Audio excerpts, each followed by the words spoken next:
perkenalkan saya Ari Cahyani dengan NIM 005 dari kelas 4A. Saya Nika Dek Risna Dwi Utari, NIM 015. Saya Gusti Agung Ayu Pramita Dewi, NIM 023. Perkenalkan, nama saya Nikomang Sylvia Darmayati, NIM 024. Perkenalkan, nama saya Igusti Ayu Gatatira Mega Putri, NIM 026. Nama saya Kade Okta Vivian Libralen Yudiana, NIM 027. Perkenalkan, nama saya Kadek Sheila Caya Nunita, NIM 42. Perkenalkan, saya Kadek Marcella Pratini, NIM 046. Saya Nyaman Dani Asarini, NIM 047. Nama saya Putu Rizky Menrayogi, NIM 090. Terima kasih atas waktu yang diberikan kepada kami. Perkenalkan, kami dari kelompok 5 akan mempresentasikan materi mengenai pemeriksaan RPR atau Rapid Plasma Reagent. Di mana sebelum memulai presentasi kali ini, izinkan saya untuk memaparkan peta konsep dari materi yang akan kami bawakan. Yang pertama, tujuan pemeriksaan. Yang kedua, prinsip pemeriksaan. Yang ketiga, metode pemeriksaan. Yang keempat, persiapan pasien. Yang kelima, alat dan bahan. Yang keenam, ketentuan sampel. Yang ketujuh, prosedur pemeriksaan. Dan yang kedelapan, interpretasi hasil. Baik, di sini saya akan memulai presentasi kali ini. Yang pertama yaitu tujuan pemeriksaan.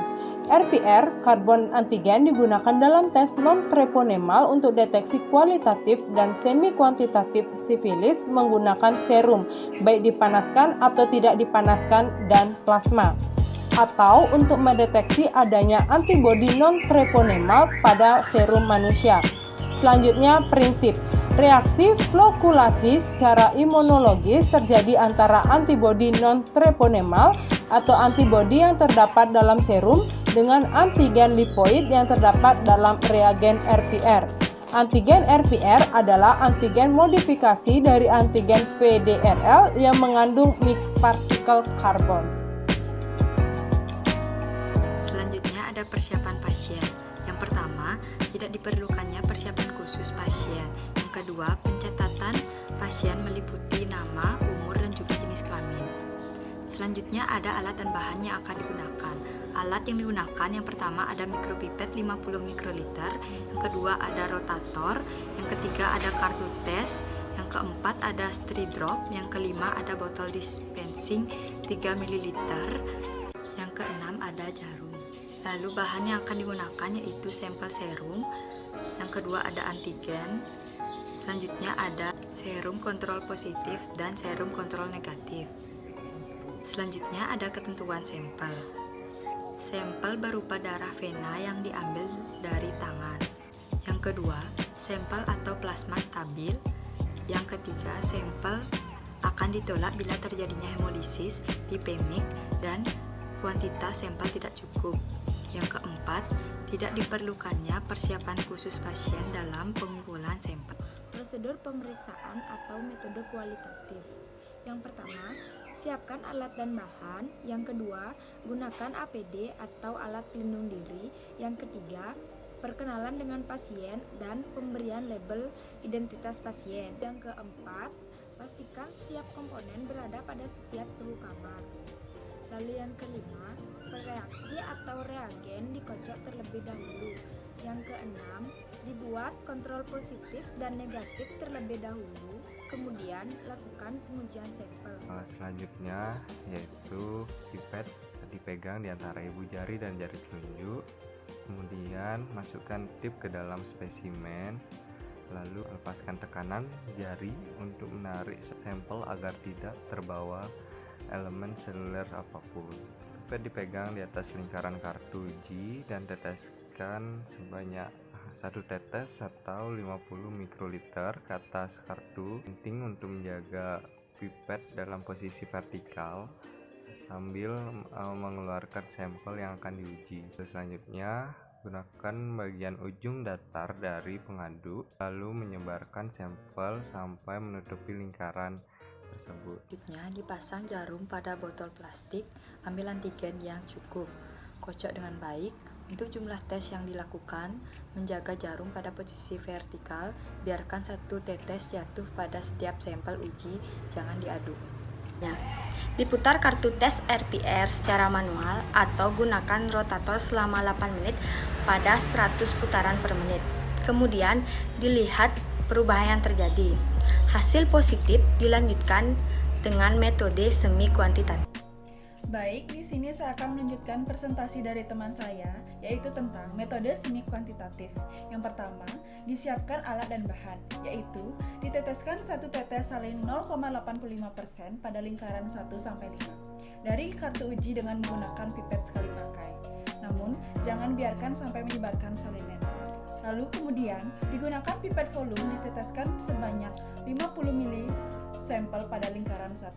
Dengan menggunakan pipet, disiapkan pengenceran 2 kali lipat dengan menarik campuran ke atas dan ke bawah sebanyak 5 atau 6 kali. Hindari pembentukan gelembung. Selanjutnya, pindahkan 50 UL dari lingkaran nomor 1 sampai dengan 5. Ulangi langkah 3 sampai 5 seperti pada metode kualitatif. Baik, selanjutnya yaitu interpretasi hasil. Yang pertama, pada akhir 8 pemutaran, hasil positif akan menghasilkan karakteristik aglutinasi mulai dari yang sedikit atau relatif lemah hingga yang intens atau relatif kuat. Yang kedua, hasil reaktif yang sangat lemah ditandai dengan adanya aglutinat kecil di sekitar pinggiran daerah uji. Yang ketiga, hasil negatif tidak menunjukkan adanya reaksi dan menunjukkan penampilan makroskopi halus dan terlihat tampak jelas. Baik, selanjutnya spesimen tes positif harus dilanjutkan dengan pengujian serologis lebih lanjut, yaitu tip PHA, FTH, dan ABS, karena seperti halnya pengujian serologis lainnya, diagnosis sifilis tidak boleh dilakukan pada hasil reaktif tunggal. Selanjutnya yaitu interpretasi hasil semi kuantitatif. Contoh lingkaran terakhir yang menunjukkan adanya hasil positif. Jika perbandingan tertinggi 1:32 masih menunjukkan reaktivitas tinggi, maka dilakukan seri pengenceran 2 kali lipat lebih lanjut sampai titik terakhir dapat ditentukan. Di sini saya akan mendemonstrasikan bagaimana pemeriksaan RPR itu dilakukan di laboratorium. Baik, adapun alat dan bahan yang akan digunakan. Alat yang digunakan yang pertama ada pipet tetes, yang kedua ada batang pengadu, yang ketiga ada RPR karbon. Lalu untuk bahannya yang pertama ada kontrol negatif, yang kedua ada kontrol positif, yang ketiga ada reagen karbon, yang keempat ada serum atau sampel. Teteskan 1 tetes reagen kontrol negatif.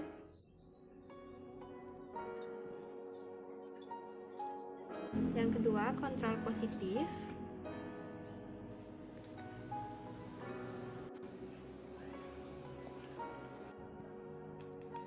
Yang ketiga serum atau sampel. Setelah itu tambahkan reagen karbon ke masing-masing kontrol negatif, positif, dan juga sampel.